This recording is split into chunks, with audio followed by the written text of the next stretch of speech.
Bonjour et bienvenue dans Leaders Talk. Aujourd'hui, nous plongeons dans l'univers du développement personnel. Connaître le fonctionnement humain et apprendre à mieux gérer ses émotions dans une société où elles n'ont pas toujours leur place. C'est l'objectif de Développez-vous, fondé par Géraldine Alana. Cet organisme de formation propose une approche plus humaine, plus individualisée, centrée sur les besoins spécifiques de chacun. Bonjour Géraldine. Bonjour Chloé. Pouvez-vous nous raconter la genèse de Développez-vous et ce qui vous a motivé à créer cet organisme? Alors Développez-vous, en fait, c'est le nom commercial de la société DEV, qui est la continuité de l'activité que je pratiquais en cabinet. Donc j'ai commencé la formation bien avant Développez-vous, mais dans un cadre qui était beaucoup plus de thérapie. Et j'ai voulu professionnaliser en fait ce cadre-là, proposer quelque chose sous forme d'organisme de formation ouvert à plus de monde et orienté plus développement personnel, développement des performances. Et comment définiriez-vous la mission principale de Développez-vous? Alors étant donné que ces dernières années, le développement personnel s'est plus industrialisé, c'est l'expression que j'aime bien utiliser, DEV veut rester dans une logique artisanale, c'est-à-dire une touche qui est très personnalisée, qui est très particulière, viser aussi des prestations de qualité et un service d'excellence. Donc par rapport à toutes ces offres sur le marché, DEV va se spécifier justement par l'idée de prendre chaque personne comme elle est pour la faire évoluer au maximum de ce qu'elle peut donner. Vous proposez des formations en PNL, en hypnose, en neurothérapie. Alors, en quoi ces outils sont-ils complémentaires et en fait, qu'est-ce qu'ils peuvent apporter aux participants? L'intérêt de la PNL, c'est d'avoir une sorte de boîte à outils multi-usage qu'on va pouvoir utiliser dans tous les domaines de sa vie, que ce soit sur le plan personnel, familial ou sur le plan professionnel. C'est la connaissance de l'humain dans ses modes de fonctionnement cognitif, donc au niveau de ses processus de pensée, dans son système comportemental, mais aussi dans tout ce qui va être de l'ordre de l'émotion. Comment sont générées les émotions et du coup comment je peux les maîtriser. La PNL aide aussi à la détermination d'objectifs et du coup à mettre en œuvre des projets et surtout à les faire aboutir. Donc en ça, la PNL est très intéressante pour la connaissance de soi au niveau plutôt conscient et dans l'idée de la réalisation des choses. L'hypnose sont des techniques qui vont permettre d'intervenir beaucoup plus à un niveau inconscient. Donc là, ce qui va être intéressant pour les stagiaires, au-delà d'utiliser l'hypnose pour leur vie, c'est surtout d'intervenir directement à la source en fait de leur programmation, d'avoir un outil qui leur permet d'apprendre à lâcher prise en faisant un peu plus confiance à cette part d'eux qui sait mieux qu'eux, comme j'ai l'habitude de le dire. Et après, ça peut être utilisé aussi dans le cadre de certains métiers d'accompagnement, dans le monde médical aussi. Ça peut être utilisé tout simplement par des parents auprès de leurs enfants pour les aider aussi à combattre certaines peurs ou à développer leur potentiel. Et puis, c'est beaucoup utilisé aussi dans le domaine sportif. En ce qui concerne la neurothérapie, en fait, ce sont des techniques que j'ai développées, issues de mon expérience et des différentes formations que j'ai moi-même reçues, qui vont pouvoir intervenir à la fois au niveau des connexions neuronales et comment l'information a été traitée, et du coup lui permettre au cerveau de retraiter l'information. C'est aussi des techniques qui vont agir directement au niveau sensoriel, sur tout ce qui va être empreinte émotionnelle, comment ça s'est inscrit au niveau sensoriel. Donc c'est très intéressant pour travailler sur tout ce qui est traumatisme, blocage émotionnel, mais aussi pour les personnes qui ne comprennent pas pourquoi elles ont du mal à passer à l'action, pourquoi elles ont le sentiment en fait des fois que le corps ne suit pas, ou alors d'avoir des émotions qui sont totalement inadaptées. Donc là, c'est des techniques que j'ai développée, donc la thérapie neurosensorielle intégrative, qui permet directement d'agir sur le cerveau, retraiter l'information, qui permet aussi d'agir directement sur comment la personne vit les choses dans son corps, de créer un lien entre les deux pour pouvoir l'aligner parfaitement et lui permettre du coup d'intervenir de manière plus profonde et plus globale. Je mets aussi en place des exercices plus somatiques qui permettent aussi de réguler le système nerveux et de revenir, on va dire, sur un mode normal. J'ai vu que vous limitiez vos groupes, vos sessions à 12 participants. Alors en quoi cette approche peut-être plus individualisée est-elle importante pour les stagiaires selon vous? Alors avant d'être formatrice, je suis thérapeute et avant ça encore, je travaille dans l'accompagnement de l'humain en tant qu'éducatrice, etc. Donc j'ai tout un passé d'accompagnement qui me permet, avec l'expérience et les différents outils aussi auxquels j'ai pu me former, de cibler assez rapidement les besoins spécifiques de chaque individu. Le fait de proposer des formations en petits groupes, ça me permet en fait d'orienter la formation, le contenu de la formation, même si généralement il reste le même, de manière beaucoup plus spécifique au niveau des exemples, des cas pratiques, de tout ce que je vais pouvoir amener à côté. Je vais l'individualiser, le personnaliser pour que les stagiaires se sentent concernés. Et c'est jamais dirigé directement. Le but, c'est pas de mettre mal à l'aise la personne. C'est fait de manière subtile dans mes présentations.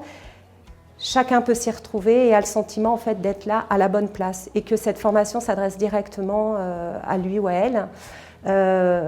L'idée, c'est d'abord de rencontrer le stagiaire avant, dans sa démarche de renseignement pour voir quels sont ses objectifs, quels sont ses besoins, cibler quel type de formation est adapté et ensuite, après, construire un plan de formation si jamais c'est quelqu'un, par exemple, qui a envie de développer ses outils à titre plus professionnel, donc de faire une proposition d'accompagnement beaucoup plus globale sur un plan d'installation et de professionnalisation dans le domaine de l'accompagnement, par exemple.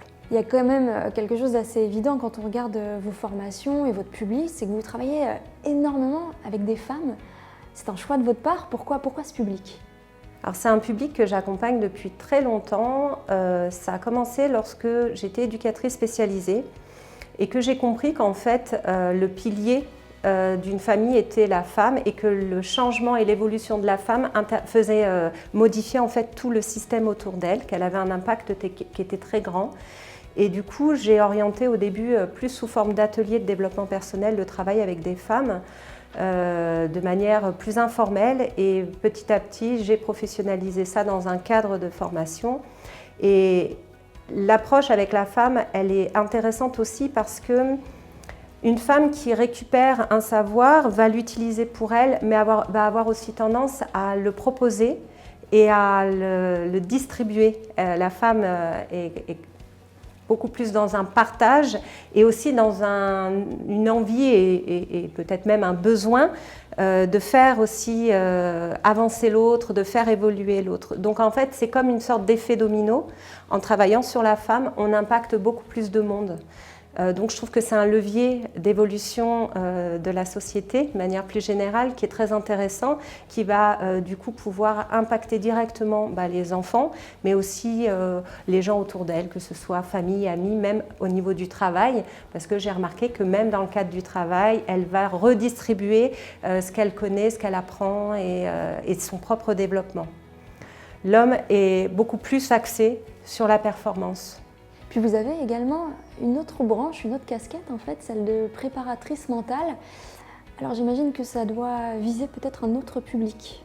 Alors effectivement, la préparation mentale, elle va être plus dirigée sur un public qui recherche l'évolution en termes de performance, qui va beaucoup plus être intéressé par se développer directement dans le faire et dans l'être pour faire, mais qui n'a pas forcément besoin de la connaissance derrière.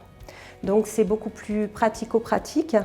L'avantage que j'ai, c'est de pouvoir cumuler mes différentes casquettes de thérapeute et de formatrice pour pouvoir accompagner donc, ce public. Alors on parle d'un public qui va être un public principalement actuellement de sportifs au niveau professionnel, un public aussi d'artistes, mais ça peut aussi s'adresser à des chefs d'entreprise, des entrepreneurs, toute personne qui est dans une démarche de développement de son potentiel.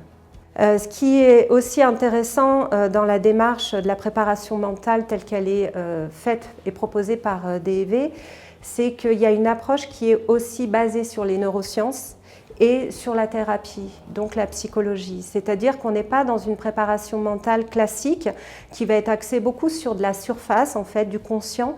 On va être sur une préparation mentale qui prend la personne dans son ensemble et qui va pouvoir agir directement au niveau du cerveau par la connaissance justement des fonctionnements du cerveau et agir aussi au niveau émotionnel par la connaissance des processus sensoriels, de tout ce qui peut se passer au niveau du corps et des émotions. Donc là, on a parlé un petit peu de l'aspect technique de vos formations, mais au-delà de ça, j'aurais aimé connaître un petit peu vos valeurs, votre philosophie que vous souhaitez transmettre dans ces formations. Alors, les valeurs principales qui sont reconnues chez DEV, c'est l'éthique. Donc ça, c'est souvent une des valeurs hautes qui va attirer le public justement dans nos formations. L'éthique, c'est très important, surtout compte tenu du paysage actuel du développement personnel. On maintient comme ça un souci d'éthique, c'est pour ça qu'on ne va pas former n'importe qui. Quand je dis n'importe qui, c'est par rapport au projet et par rapport aux objectifs. Donc DEV se réserve justement la possibilité de choisir le type de personne qu'elle va accompagner. Je vous donne un exemple. Je ne vais pas aller former à l'hypnose ou à certaines techniques qui peuvent être mal utilisées, des gens qui n'ont d'intérêt que pour pouvoir vendre un produit sans aucune éthique et sans aucune conscience derrière ça. Donc on va vraiment choisir auprès de qui on propose ces différents outils qui sont des outils impactants. Autre valeur très importante chez DEV, c'est la bienveillance. On accueille les gens comme ils sont, il n'y a aucun jugement, on part de ce qu'est l'individu sans vouloir le formater, sans vouloir lui imposer un modèle de développement qui malheureusement est aussi très courant dans le monde du développement personnel. C'est d'imposer une sorte de mode et de mindset et de dire aux gens que voilà, si tu veux être un gagnant, tu dois rentrer dans cet état d'esprit, ce qui est complètement faux. Chaque personne a une identité qui lui est propre, une personnalité, une histoire de vie. Et le but, ce n'est pas de lui donner un mode d'emploi particulier, enfin général plutôt, le but c'est qu'elle trouve son propre mode d'emploi. Donc pour ça, on fait aussi beaucoup preuve de bienveillance, d'accueil, d'écoute. Et puis, autre valeur importante chez DEV, c'est l'excellence. Donc, c'est vouloir proposer des formats et des formations de qualité, des accompagnements de qualité, et tout ça, du coup, dans une démarche aussi de réforme personnelle constante et d'évolution personnelle constante.